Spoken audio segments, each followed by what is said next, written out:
Also tonight, word of a long-sought ceasefire between Israel and Hamas is reaching Connecticut. Dozens of pro-Palestinian protesters marched from the Yale campus to City Hall. They want New Haven to pass its own ceasefire. NBC Connecticut's Jane Caffrey has been following the protests all night. So, Jane, what's the latest?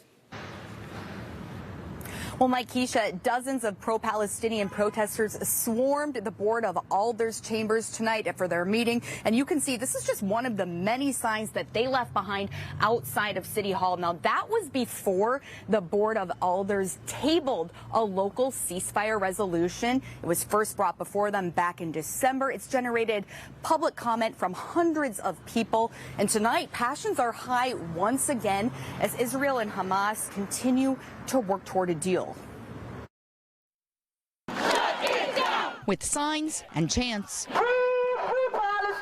pro-Palestinian protesters marched from Yale University through downtown New Haven. Today, Israel rejected yet one more ceasefire deal and is preparing and is in fact already bombing Rafah. As dozens of demonstrators reach their final destination, the steps of City Hall tonight, they're raising their voices to the Board of Alders, asking them to pass a ceasefire resolution. This is a particularly crucial time for the Board of Alders to say that we in New Haven do not stand for the slaughter of Palestinians in Gaza. But during the meeting, the board discharged the resolution indefinitely. The New Haven Board of Alders still can't find it in itself to even vote on something.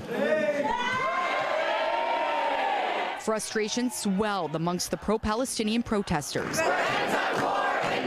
But the CEO of the Jewish Federation of Greater New Haven supports the board's decision, saying a local ceasefire resolution would further divide the community. What started out ostensibly as a protest for peace has now increasingly become more violent and angry. Mayor Justin Elliker praises New Haven as a place for peaceful demonstration, but says every resident should feel safe.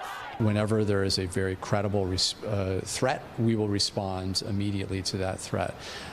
We also need to make sure that people have the ability to voice their concerns. The mayor saying a local ceasefire resolution does not have broad consensus and is dividing the city. But he hopes international negotiators will coordinate the release of hostages and a ceasefire soon. I think a lot of the rhetoric, everyone's praying for a pathway for peace.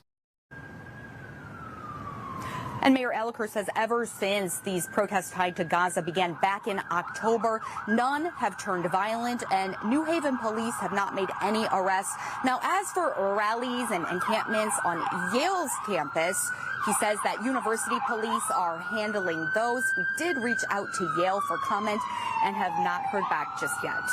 Reporting live in New Haven tonight, Jane Caffrey, NBC Connecticut News.